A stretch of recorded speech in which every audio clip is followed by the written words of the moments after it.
Hi there, I'm Robb Braun and welcome. What you've just ventured into is a series of videos that I'm going to be presenting to you that you're actually going to get to watch a live presentation. But beforehand, what I wanted to say is welcome and to acknowledge you for purchasing this video series. You set yourself aside. The reality is a lot of people talk, wish, dream, hope, but don't take any real action. The fact that you've done that and taken it a step further, this may sound silly, but the fact that you bought it and have actually put it in or downloaded it and are actually watching the video, that says a lot about you. So I want to welcome you to the first of the Action Learning series. Now, action learning is not real complicated, really, as it says. You're going to learn a lot about ways that you can succeed in life, and keep in mind that everything you're watching and everything that I'm sharing with you is intended to support you in your success in life, whatever your endeavors. So the action piece is exactly that. I'm going to share great information, you're going to get wonderful insights, and it's all for naught if you then don't take action. And I'm not expecting you to know what that action is, and that's part of what I'm going to support you in throughout this video series, is I'm going to be sharing with you some tips and things that you can do that will support the teaching and support some of the discoveries that you gain along the way. So my belief is that for any of us, me, where I am in my life, my success, my business, my relationships, my finances, all of that, it all happened because I learned what I needed to learn to be able to move on to that next step, and I took decisive action. And that's what you're going to learn to do throughout the entire Action Learning series. Now, the other thing that's also available for you to help support you is what we call our accountability forum. Accountability is that's being responsible to someone or something. And then a forum is a public place where people can talk and discuss and debate about certain issues. And what we've put together is what we call an accountability forum that's for you. I encourage you to be able to get there, plug in with other like-minded people that are also committed to their own success. So with that, sit back, enjoy, relax, and know throughout this that it's my intention, my team and I, as we put all this together, to support you and your success and everything you're planning on doing on the planet.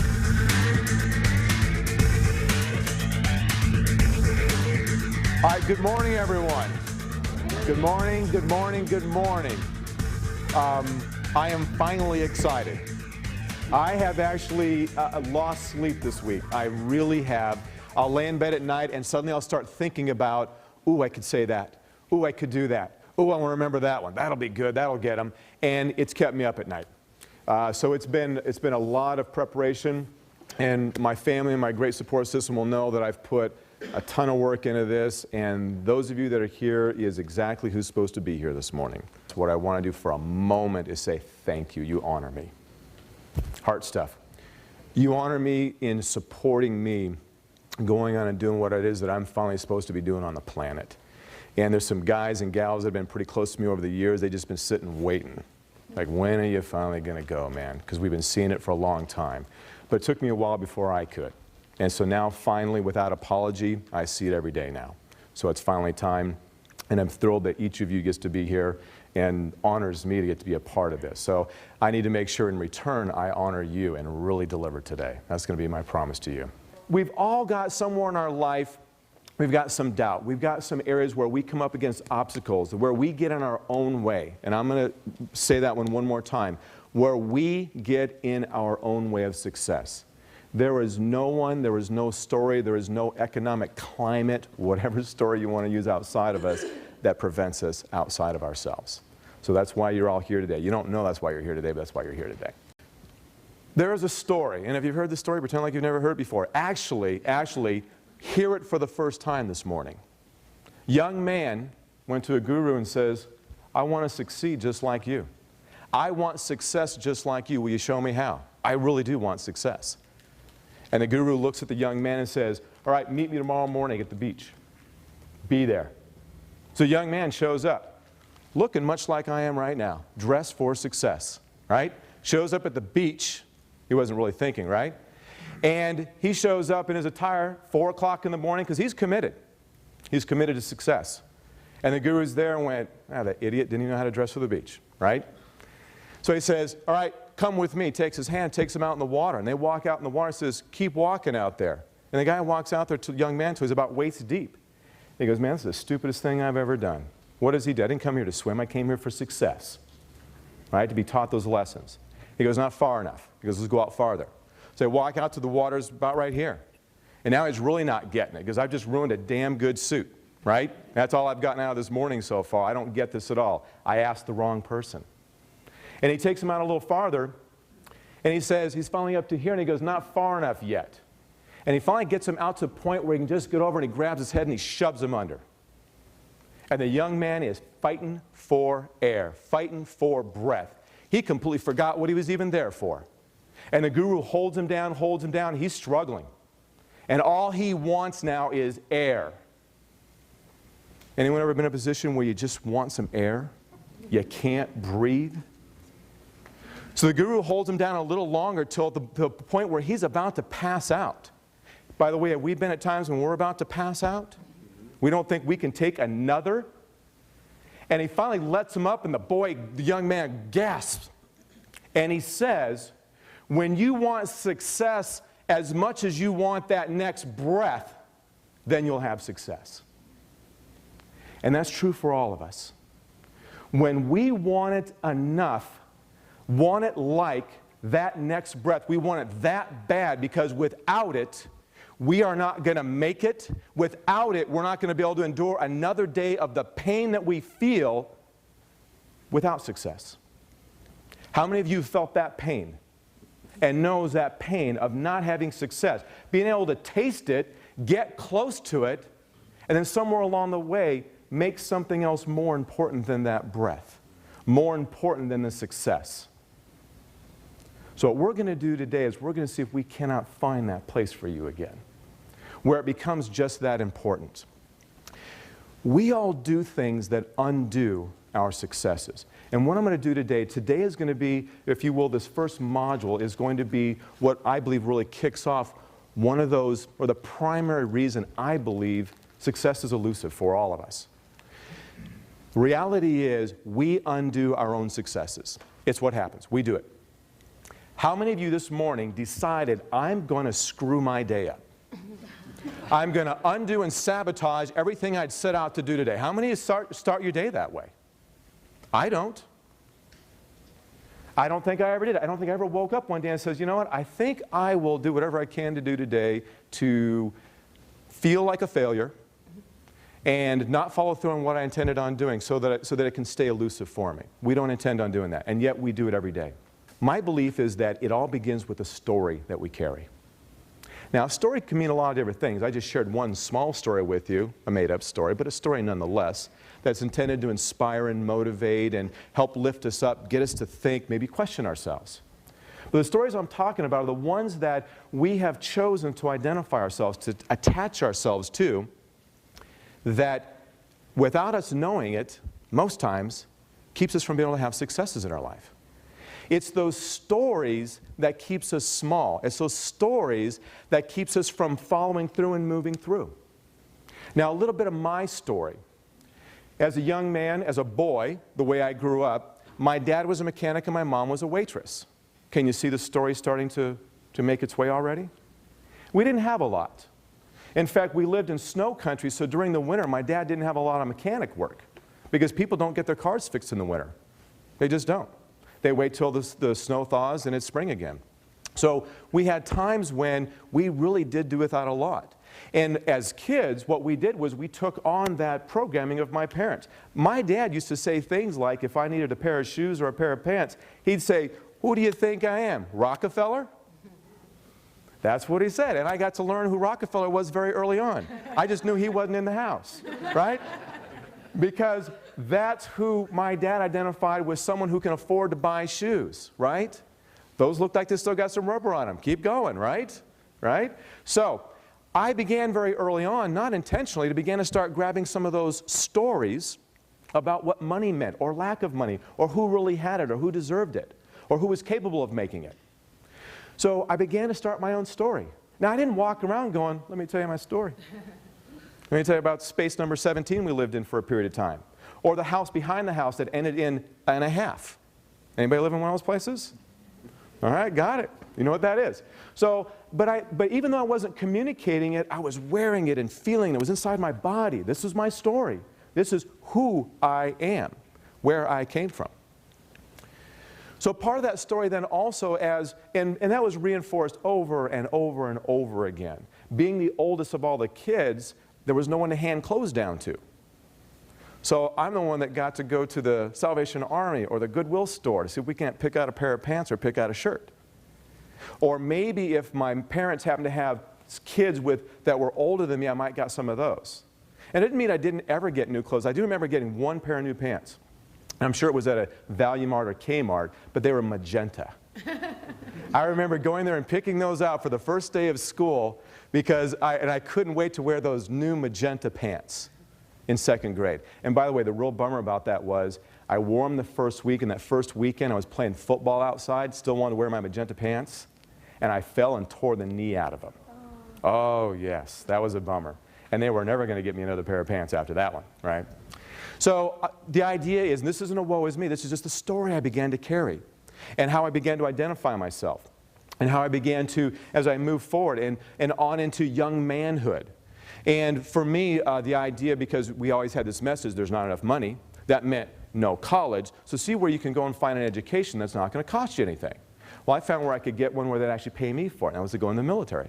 Right? Seemed like a logical, and boy, the recruiters came on out, and this was great. You don't have to have money for college. In fact, we'll pay you bonuses to go to school, pay you bonuses to do that, and that just made a lot of sense.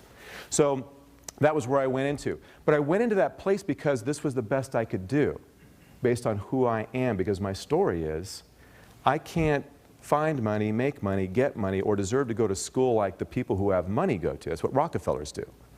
I don't do that. Okay, as promised, I said we'd stop the video a couple times because I want to add a little bit of context and even involve you a little bit. So I've shared some of my stories, some of the ways that I kind of framed the world. This is a great time for you now to be thinking about some of the stories that you've carried with you that turn out to be excuses or reasons why. In fact, what I want you to do is I want you to pause, don't go on with this video any longer, until you pause and give some thought to what are some of your stories, what are some of the excuses, what are some of the, if you will, the reasons why you haven't moved forward because you're still attached to or holding on to a place where you've been or a story you're attached to because of where you've come from. That began the story.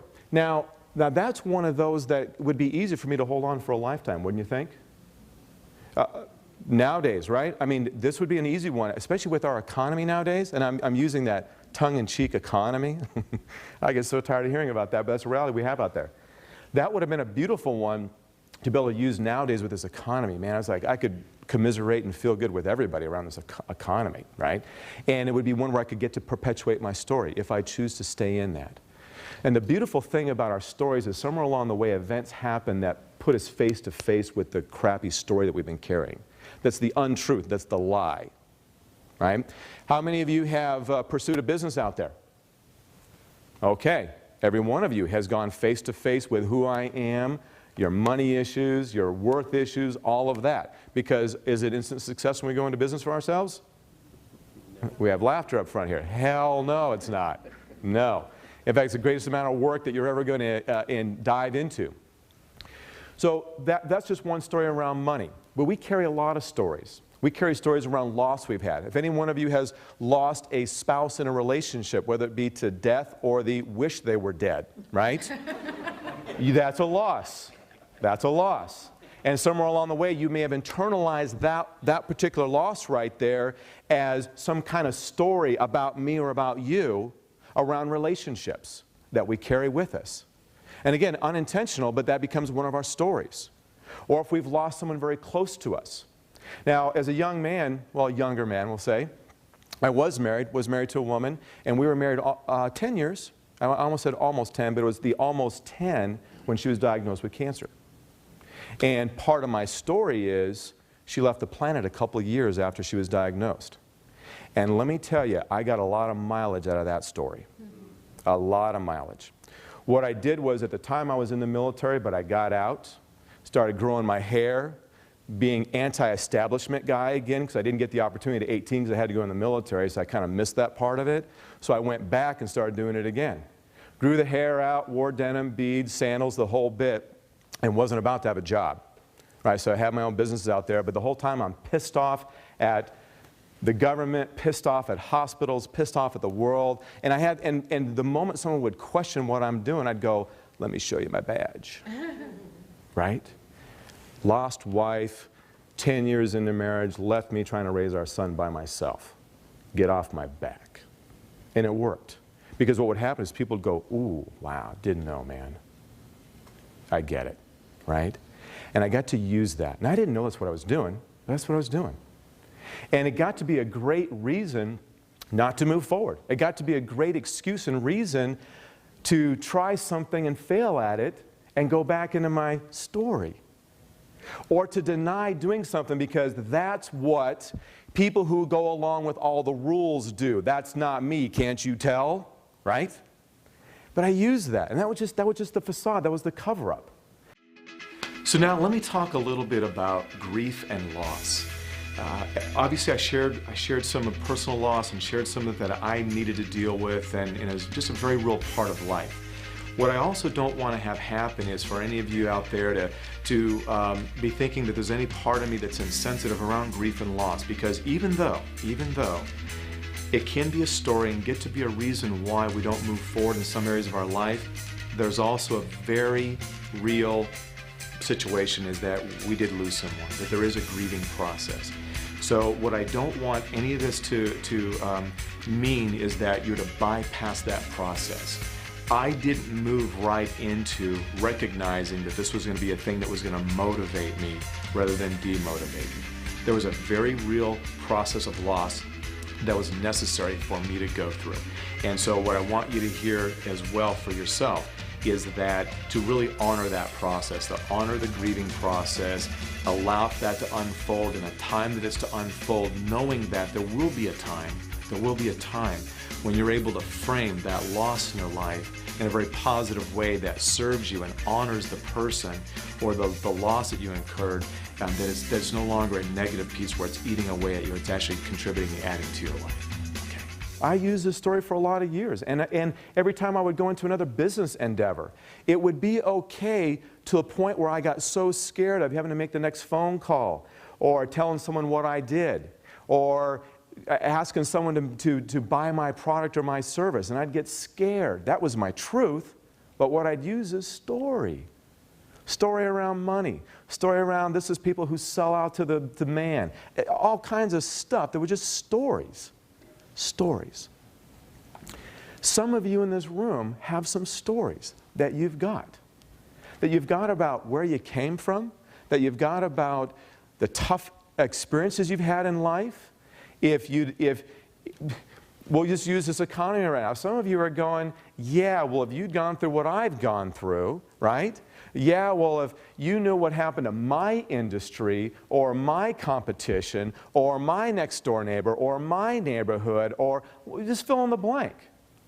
Some of you, if not all of you, is carrying some story along the way. Actually, I'm going to suggest you all are. You wouldn't be here this morning. I didn't even came here to support me, but you came here for you today, somewhere in there, right? Your story is, I'm here to support Rob, right? And somewhere in there, there's also another truth that there's some kind of stories you're caring about yourself.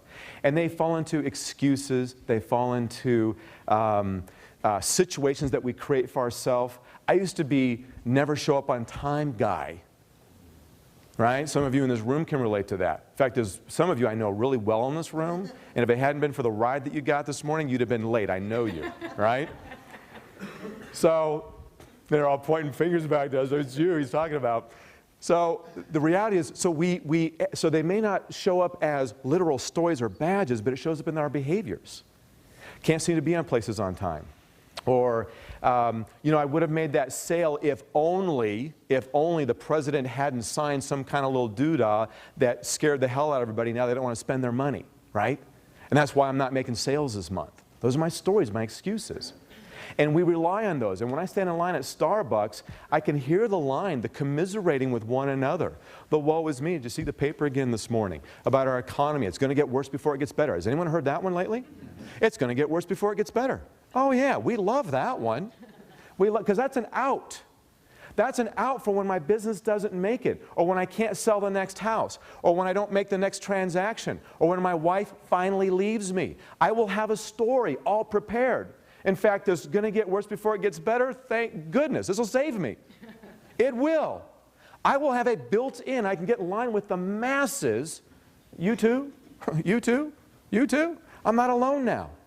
I'm not alone now. And these stories, what they do ultimately is the stories keep us safe. Now, who buys that? The stories keep us safe. You all right, you buy that one? Yeah. Now, it's not the safety we imagine it is, but what it does, it keeps us away from all those things that we're really scared of. Scared of failing. Scared of going for this and it not succeeding. Scared of putting myself out there and you rejecting me.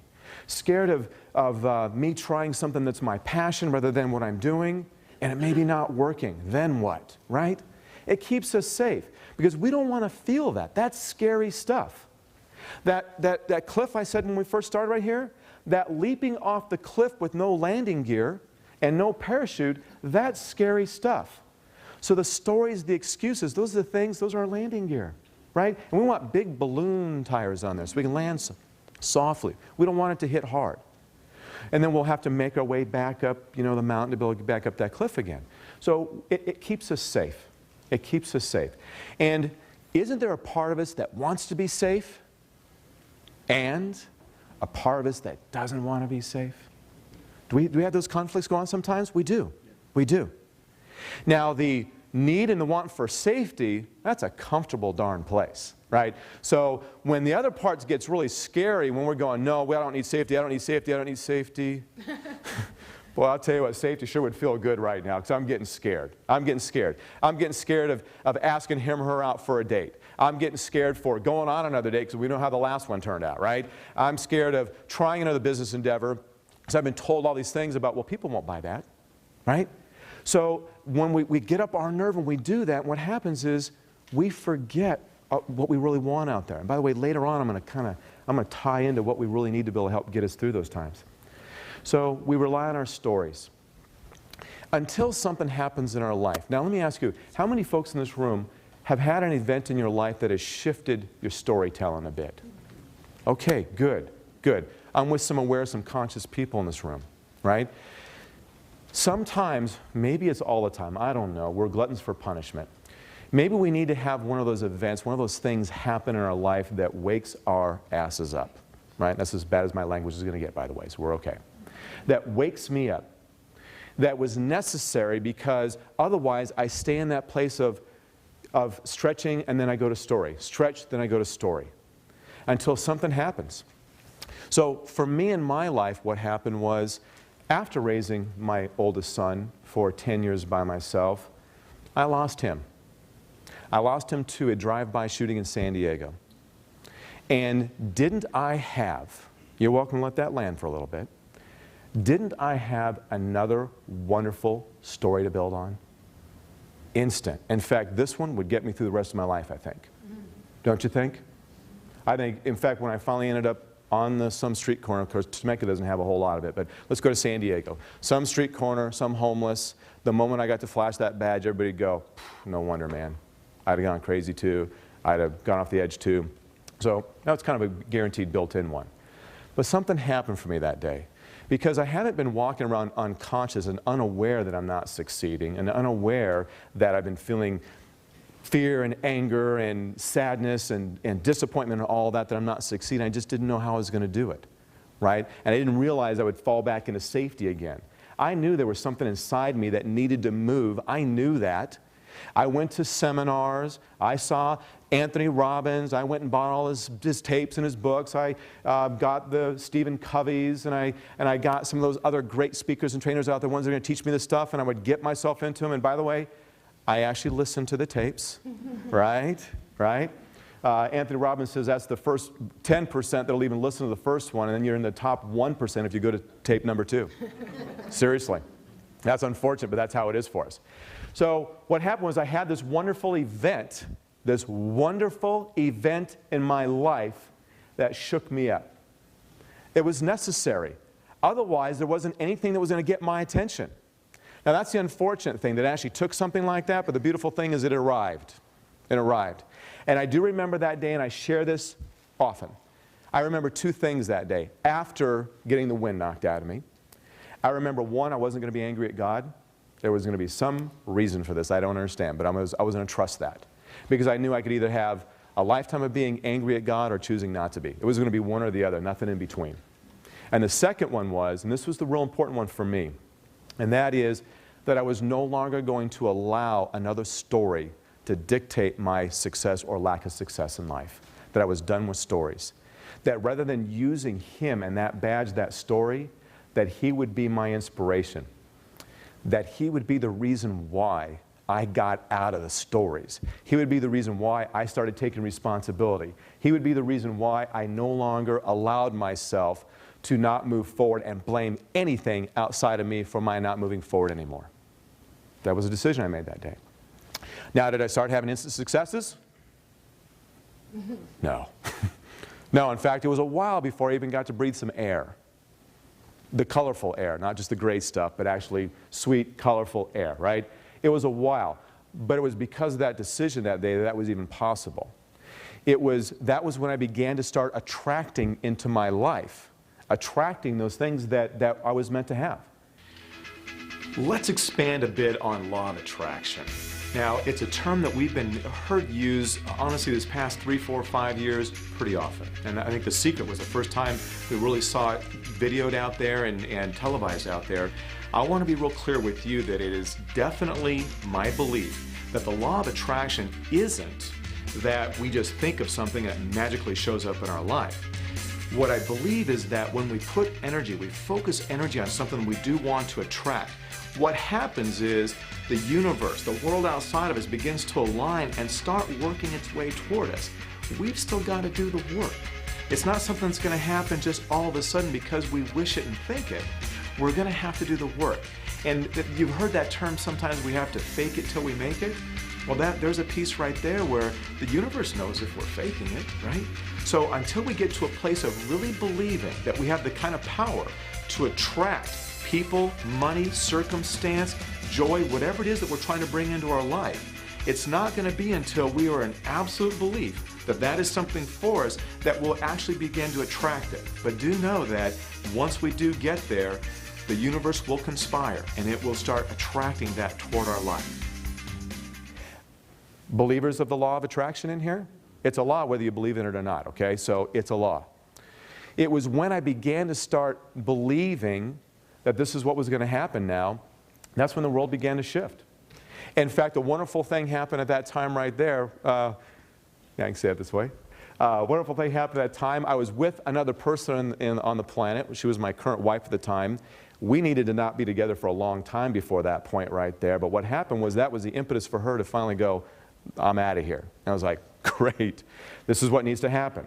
I'll apologize later on to somebody, right? So this is what needed to happen. And by rather than carrying the story of this person doesn't support me, this person doesn't understand me, this person stifles me, all this stuff that was projecting onto her, which was, that's all it was projection. And that, by the way, was the good reason why she left, because I didn't have her to project onto anymore, right? It really was. And we weren't meant to be together. But what that also opened up was the possibility now that that person who I am supposed to be with was going to show up one day, right? Well, that person did show up, right? If any of you have met my wife, Linda, that's who showed up in my life.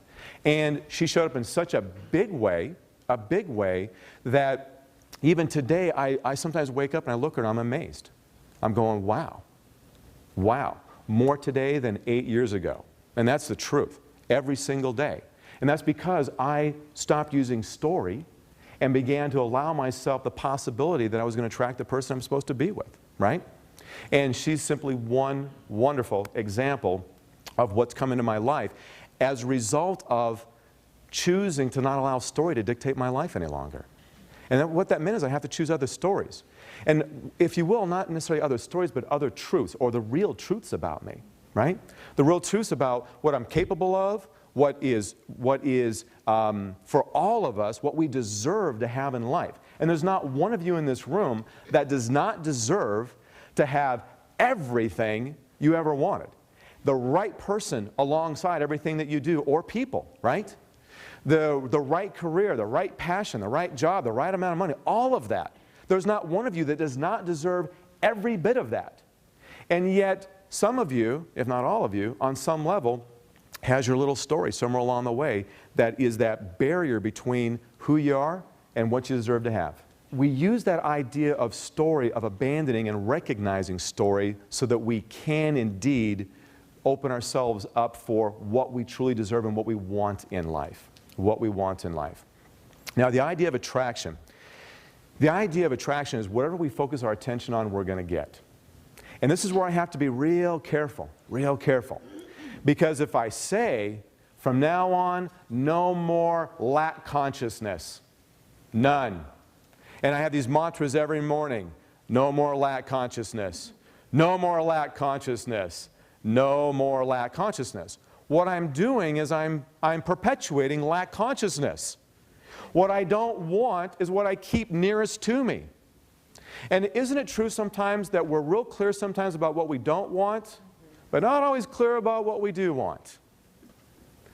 That's where getting the story out of the way helps us to be able to do, is get more clear about what we want. In the beginning, that's really all I had, was I know what I don't want. I know I don't want a life of pain. I don't want a life of joy, a life of failure. Don't want a life of lack. Don't want a life of self-deprecation. I don't want any of that, right? But if that's all I got, then that's all I got, right? Until I began to take some time and allow myself to identify what it is that I do want and begin to change the story. Because when I believe that when I start to change the story, that's when I get to start identifying what it is that I really want. And spending some time with myself to identify what that is. And when I can begin to do that, that's when I begin to start seeing some of the sunshine. I begin to start smelling some of that sweeter air out there. And it's not necessarily all going to happen at once. But once I begin to start smelling it and start seeing it and start feeling that, the next thing that starts to happen is I begin to believe that, this thing might really work. Getting rid of these stories that no longer serve me and keep me safe might actually be the way to me really getting what it is that I want. The invitation is for you to explore the stories. Explore your stories. Ask yourself, do I really want success, the kind of success that this young man out in the ocean who's trying to grasp for breath, is that how bad I want success? Or do I sometimes want to get some sleep first? Or sometimes want to go take a break first? Or sometimes want to go do something else that might distract me first? Because it puts me in a place of safety, right? Puts me in a place of safety. So the question we're asking ourselves, and not as a way of putting ourselves down, but as a way of shining a light on what it is that we may be doing that undoes our success, and that is, where is it that I don't want success bad enough? I say I want it. I say I want it. And by the way, what's real important right here is that when we're talking about success, it's your definition of success, not mine. Maybe money's not even a part of that one. Maybe you got the money part figured out. I've got a great friend, and one of the things he says to me is, I can't quite figure out people's concern with money. It's always just kind of come to me. Every business endeavor, everything has always brought money. He's got his own stories, right? Money's just not one of them, right? So what's important is that it's important that it be for whatever it is that you're after. It may be your physical health. That may be exactly what it is that you're falling short on. It ends up being a story and excuse every time you look at pizza, apple, pizza, right? And so what story, what obstacle, what's getting in the way of you going for apple? Or maybe it's not apple. Maybe just you didn't find some other fun thing to go behind the apple. You put that aside and you find out there's something else out there that's actually really attractive and fits the health wagon, right? So whatever that is. So whether it's your personal health, whether it's your fitness, whether it's relationships, it could even be your social status, whatever that is, or accumulation of wealth, or a career that may not be tied to money, but it is just tied to something, right? So whatever that is for you, what is it in you that doesn't want that kind of success bad enough, as bad as you want that breath of air? So that's what I invite you to consider, that's what I invite you to take a look at. And when you begin to start taking a look at, you'll identify the stories and start taking a look at the excuses. All right? So spend some time with that, and remember, and if you will, picture that person, that young person who's trying to catch the breath. And what is it that you are making more important than you catching that next piece of breath. All right. Thank you for that. Welcome back to the studio, and I hope you enjoyed that. That was the first in the whole day long seminar, and I know that my audience and I had a lot of fun doing it, a lot of fun producing that for you. So we talk about stories. As long as you and I stay in our stories, we stay stuck in the stories, the excuses that have kept us safe and kept us protected, we don't live our lives. In fact, we're very unalive. You may say dead inside. And that's what we really have to look forward to, as long as we stay stuck in those. So my question for you is, what stories are you attached to? Stories that you attach to your background, how you were brought up, the messages that you got from those that you trusted around you that might have had good intentions, but they didn't land in a good way. And you take stories away from that. What excuses are you still using today for not taking decisive action in your life, for not moving forward, doing what it is you want to do in life, drawing the kind of relationships that you want, drawing the kind of success in business or finances or whatever it is? It may be your personal health. Maybe you've let that go and you've got stories around why you can't do certain things, eat, exercise, whatever that is. These are our stories, our excuses, our reasons for not taking action. So what are yours? So here's where the action pieces come in. So I want you to take some time, and please, please, please do not move on to the next video series until you've taken some time and ask yourself, what stories am I using? What excuses am I using for not pursuing a certain career or taking certain risks and chances in your finances or maybe relationships or your physical health? There's some stories, there's some excuses that you're using, you're holding on to. So what I invite you to do is take some time with you, without distractions, and to start listing those. And the other thing I want you to do then, as another action piece, is to tell those around you. It's kind of like outing yourself or telling on yourself. And there's something beautiful happens right there. You've heard me mention accountability earlier. This is where you begin to start upping your accountability. Because I know when I share with people close to me who care about me, discoveries that I have about the stories and the excuses that I use and I attach myself to, and I include them in this, they're now a resource, someone that can help remind me when I'm falling back into story, when I'm falling back into excuse, and I'm getting into non-action. Now I know that can be a scary place to be because we lose our safety. We lose our safety. But here's the other cool thing too. If you're really about your success, is once we write these down, once we include someone else in and we tell them about it, we can't not know about it anymore. We can no longer avoid our own inactivity. We can no longer avoid not taking action because now we know. And the funny thing is once I know, I can't not know anymore. And that's going to be the same for you. So this is you committing to yourself, and which, by the way, let me take a step back and go, congratulations for watching the first video. Most people, few people will ever do that. They'll buy a video and they won't watch it. And you've already watched the first one, and now you're sitting down and going, okay, what next? So before you move on, and to give you a bit of a preview, once you've spent ample time, I mean really spending time with your stories, we're going to go ahead and move on to taking a look at our attitudes. And when we talk about attitudes, we're talking about our attitude of success. So spend some time, take some time, write these down, talk about it with someone. And what may also happen is this someone you're talking with, they also may discover they've been using some stories and excuses too. I know sometimes what can happen with some of our closer relationships, we can collaborate together to stay safe because life is risky. And what happens is if we're willing to be honest with ourselves and tell ourselves the truth, what may also happen is that may also be the impetus for someone else getting real honest about how maybe they've stayed back. And this could be your significant other, it could be partners in business, colleagues, it could even be your children. So I invite you then, as an action piece, sit down, take some time, write these down, talk about it with someone else. And what's going to happen automatically is you're going to begin to start recognizing when you fall back on these. And when you do, by the way, don't get down on yourself.